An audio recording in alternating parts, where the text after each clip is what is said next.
Maka ji dalam halnya kitanya pakai produk lokal, beli pakai produk luar.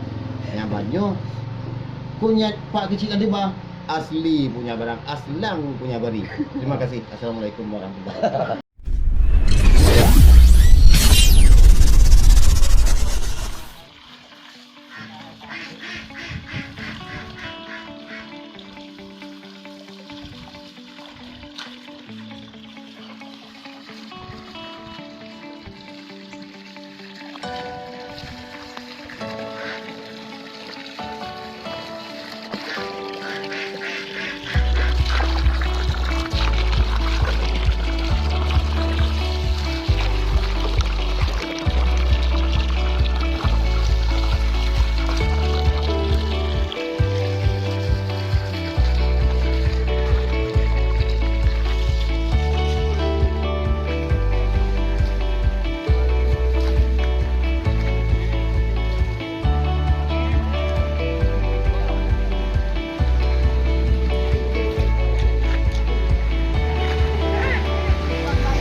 Assalamualaikum saudara-saudara. Hai saudara Madung ni kala nyo kunyit aslam asli barang landeba. Cuma tua bapa kecil landeba 2 gebuh beli. Jadi aslam asli barang landeba sebenarnya. Nyo kunyitnya cukup bagi teo luar, bukan tidak macam macam. Maka ji dalam halnya kitanya pakai produk lokal, beli pakai produk luar. Yang banyak kunyit pak kecil landeba asli punya barang, aslang punya bari. Terima kasih. Assalamualaikum warahmatullahi wabarakatuh.